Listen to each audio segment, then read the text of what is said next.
This episode of Techno Buffalo is brought to you by JackThreads. So up this week on Ask the Buffalo, we're going to talk about the rumored next Nexus or HTC One X5. We're going to talk about the iPhone 5, upcoming BlackBerry 10 devices, and when is Jelly Bean finally coming to the Galaxy S3? This is Ask the Buffalo. Let's go ahead and get started.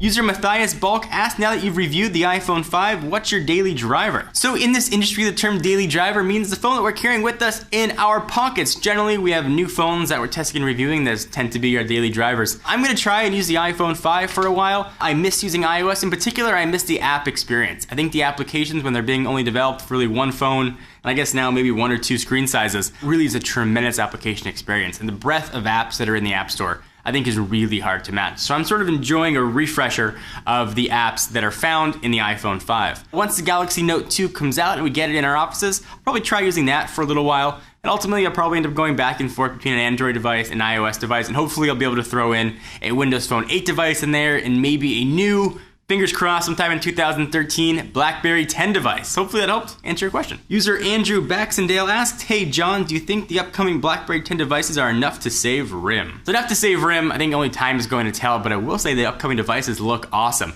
We saw a leaked video that Crackberry published late last week that actually showed two upcoming BlackBerry 10 devices. One that looks like a modern, all touchscreen smartphone running BlackBerry's 10, which is based on the QNX operating system. If you've seen QNX on the BlackBerry playbook, you probably think they just shrunk it for the phone. It actually looks totally unique and has new multi-touch gestures. You can make a right angle and you can peek at your email box. It shows running applications and it's true multitasking. I'm actually very excited to try it, but the device that I'm probably looking forward to the most is the physical QWERTY BlackBerry 10 device. It looks like a BlackBerry Bold 9900 with the touchpad removed and a larger screen and that awesome keyboard. I loved that keyboard. It was typing nirvana. Keys were clicky, I could feel what I was typing and I loved it. I would sacrifice a smaller screen to have that awesome keyboard. So I'm really looking forward to getting my hands on that device. And Rim is saying we will see them hopefully in January, but at the very least sometime in 2013, and after delay, I don't think they're gonna miss this mark. User G Young Park asks, can you give us some information about the HTC One X5 or the next Google Nexus? What are some of the upcoming phones before 2012 ends? We saw screen captures and pictures of what supposedly this HTC One X5 is going to look like.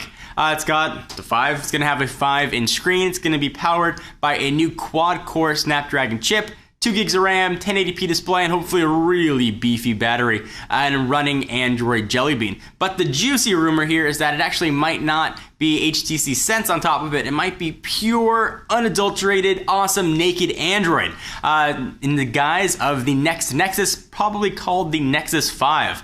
So you've been waiting for some new Nexus hardware. Your wait might not be that long. And I wouldn't be surprised to see that device actually come out before the holiday season.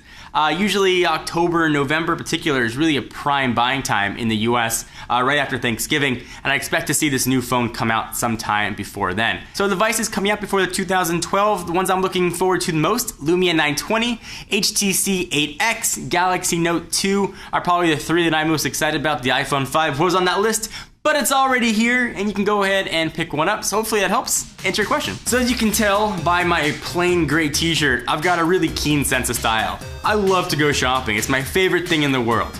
Actually, I can't stand going to the mall. I would probably go shopping once a year just because I have to get new clothes because they always have holes and tears in them.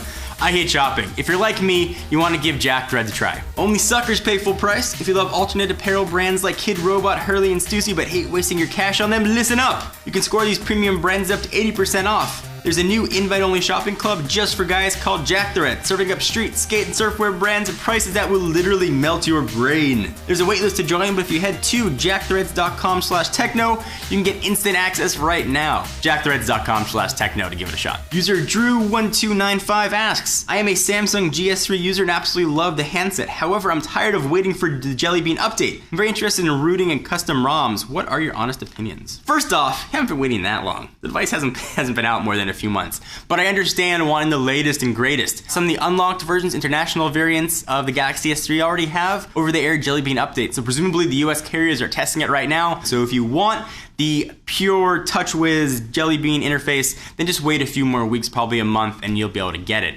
If you want to venture into the dark realms of rooting and get pure, unadulterated Jelly Bean on your handset, well, things get a little bit tricky. So you can root your device, which is essentially jailbreaking for Android phones. It can be a little bit more difficult. You got to go through and download some files and some drivers and jump through a bit of hoops, but it's not overly difficult. With a very simple tutorial, and you can search jailbreak whatever variant Galaxy S3 phone you have on YouTube, and there'll be plenty of step-by-step instructions. Once you have it rooted, you can go ahead and install what's called a custom ROM. Essentially, that's just a custom operating system. Now, you said that you don't want to wait for Jelly Bean anymore, but the bad news is there isn't an official build of Jelly Bean out there. There are a lot of them that are in beta.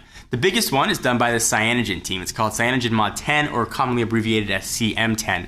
It's not quite ready for public consumption yet, but it is available for beta download. There are other variants of CM10. One of the ones I like a lot is called AKOP. There's one called Paranoid Android. There are a lot of great choices out there. If you want something really stable though, that's going to be Cyanogen Mod 9. Which is based on Ice Cream Sandwich. Now, I know you're sick of Ice Cream Sandwich, but you are going to get that pure experience, and it might be a nice holdover until we get an official build of Jelly Bean from the Cyanogen team. So the choice is really going to be up to you. Rooting, though, is fun. You can do some damage to your phone, but there are ways to reverse almost everything you can do. If you want to get more technical, you want to customize, rooting is a great way to go. I'm just starting to explore it right now. I'm having a lot of fun tweaking, customizing, figuring out all the great things that you can do with the Android operating system. Thank you guys for watching another episode of Ask the Buffalo. Be sure to check us out at technobuffalo.com for the latest and greatest tech news in the world of technology and occasionally some dancing. I'm John Rettinger. I'll see you in the next video.